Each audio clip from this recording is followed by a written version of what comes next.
एक प्रेग्नेंट महिला की मौत के बाद साइंटिस्ट ने उसमें छोटे बच्चे का दिमाग लगाकर फिर जिंदा कर दिया। ऑस्विट्ज के खूंखार कंसंट्रेशन कैंप में एक तरफ इंसानों को गैस चैम्बर में भेजा गया और चिमनी से उनकी लाशों का धुआं निकला।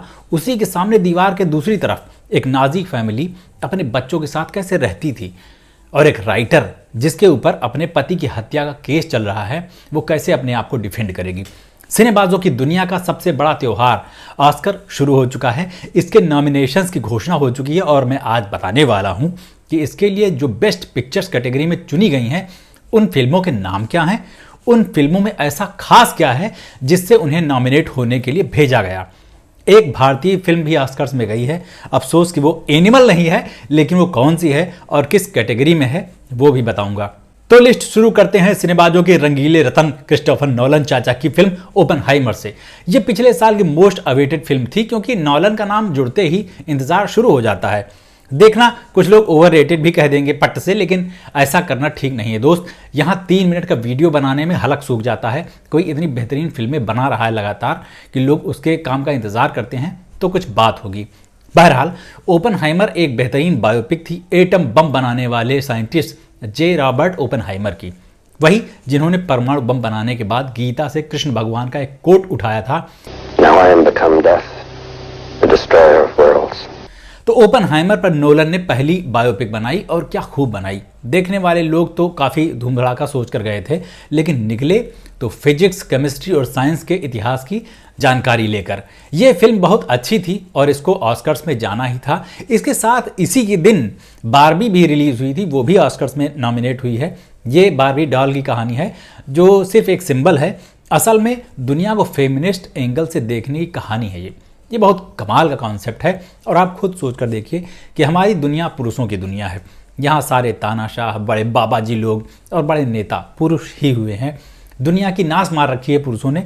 अगर ये महिलाओं के हाथ में होती तो क्या अलग होता, अच्छा होता या बुरा होता, ये अंदाज़ा आप लगाइए। लेकिन इसी का थोड़ा सा हिस्सा बारबी में दिखाया गया और वो ऑस्कर तक पहुँच गई।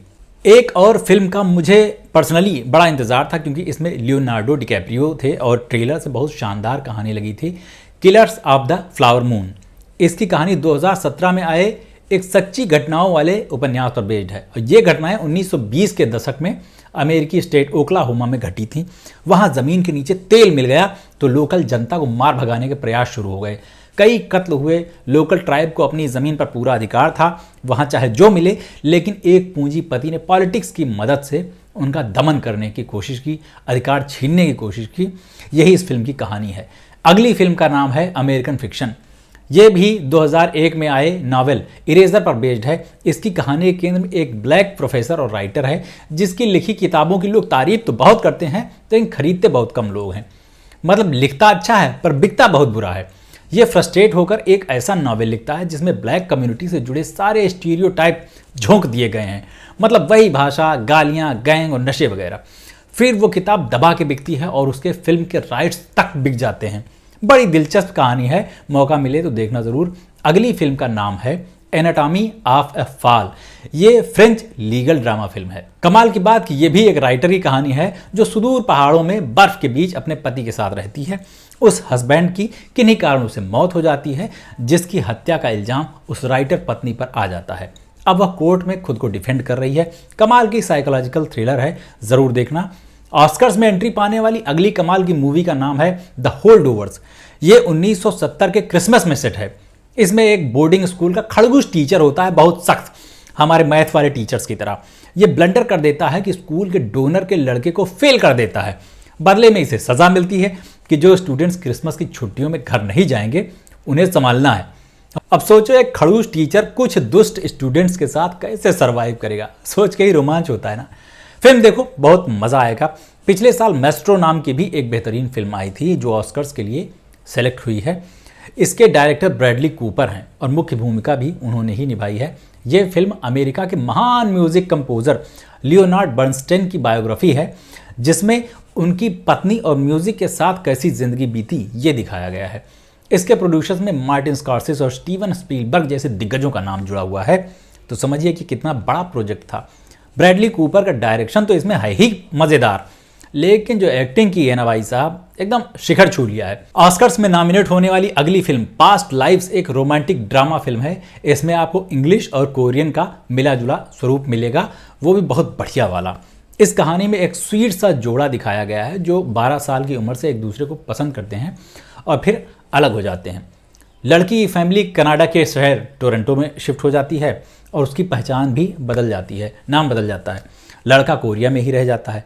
12 साल बाद किस्मत दोनों को फिर से मिलाती है और जो कहानी शुरू होती है भाई साहब, अगर रोमांटिक कहानियों में दिलचस्पी है आपकी तो इसको ज़रूर देखना। अगली फिल्म का नाम है पुअर थिंग्स, जिसमें एमा स्टोन की कमाल की एक्टिंग देखने को मिलती है। ये मूवी भी 1992 में आए एक नॉवेल पर बेस्ड है और इसकी कहानी विक्टोरियन लंदन यानी 19वीं सदी के लंदन में सेट है। इसका बहुत अजीब और कमाल का कॉन्सेप्ट है कि एक प्रेग्नेंट लेडी पुल से कूदकर जान दे देती है और एक साइंटिस्ट उसके दिमाग की जगह एक बच्चे का दिमाग फिट करके उसे जिंदा कर देता है। अब उस औरत का शरीर बड़ा है लेकिन दिमाग बच्चे का है। फिर उसको ज़िंदगी में क्या देखना और सीखना पड़ता है, प्यार, रोमांस, फिलॉसफी, पॉलिटिक्स और दुनिया के झंझटों में कैसे आगे बढ़ती है, इस पर एक बहुत कमाल की कहानी कही गई है। इसमें हमारे हल्क मार्क रफेलो भी हैं। ऑस्कर्स में जाने वाली अगली और लास्ट फिल्म का नाम है the zone of the interest. Second world war की हर एक कहानी में मुझे दिलचस्पी है, इसलिए मुझे ये फिल्म बहुत पसंद आई। ये नाजी जर्मनी के एक खूंखार अफसर रुडॉल्फ हॉस की कहानी है, जिसकी क्रूरता से खुश होकर हिटलर ने उसे ऑश्विट्ज कंसंट्रेशन कैंप का इंचार्ज बना दिया। वह उसी कैंप के ठीक सामने अपना आलीशान घर बनवाता है और उसमें 5 बच्चों और एक बीवी के साथ अय्याशी की जिंदगी बसर कर रहा है। सोच कर देखिए कि एक कैंप है जिसमें गैस चैम्बर्स में बच्चों और बूढ़ों सबको डाला जा रहा है, चिमनियों से लाशों का धुआं निकल रहा है, बदबू आ रही है, उस दीवार के अंदर से लोगों के चीखने की और गोली चलने की आवाज़ें आती हैं और उसी दीवार के दूसरी तरफ एक फैमिली खुशहाल ज़िंदगी जी रही अय्याशी की। एक दिन उस फैमिली के सामने नदी में इंसानी जिस्म के टुकड़े निकल आते हैं तो अफसर गुस्से में पागल हो जाता है। ये इतिहास के एक काले हिस्से की कहानी है। अगर वर्ल्ड वार के इवेंट्स में दिलचस्पी है तो इसे ज़रूर देखना। तो ये पूरी लिस्ट है उन फिल्मों की जो ऑस्कर्स में बेस्ट पिक्चर कैटेगरी में नॉमिनेट हुई हैं। इंडिया से कोई फीचर फिल्म उधर नहीं पहुंची, लेकिन हाँ, टू किल अ टाइगर नाम की डॉक्यूमेंट्री फिल्म ज़रूर नॉमिनेट हुई है। इस डॉक्यूमेंट्री का ऑस्कर में पहुंचना जितना खुशी देने वाला है, इसका सब्जेक्ट उतना ही शर्मनाक है। झारखंड में एक साधारण परिवार की 13 साल की लड़की के साथ रेप और उसके माँ बाप की न्याय पाने की असाधारण लड़ाई को इसमें फिल्माया गया है। कनाडा में रहने वाली निशा पाहुजा ने इसे डायरेक्ट किया है, लेकिन इतने ज़रूरी सब्जेक्ट पर कनाडा से आकर एक लड़की डॉक्यूमेंट्री बनाती है जिसके बारे में हमारे देश के लोग जानते भी नहीं। पता नहीं इसको क्या कहा जाए, आप खुद सोचिए। खैर, सिनेबाजों के लिए आज का वीडियो कुछ इन्फॉर्मेटिव रहा होगा। अगर हाँ तो लाइक करना और अपने फिल्में सिनेमा पसंद करने वाले दोस्तों के साथ इसको शेयर करना और मेरे इस YouTube चैनल को भी प्लीज़ सब्सक्राइब कर लेना। फेसबुक पर, इंस्टा पर, एक्स पर सब जगह फॉलो कर लेना। अभी चलते हैं, लौट के मिलते हैं। नमस्ते।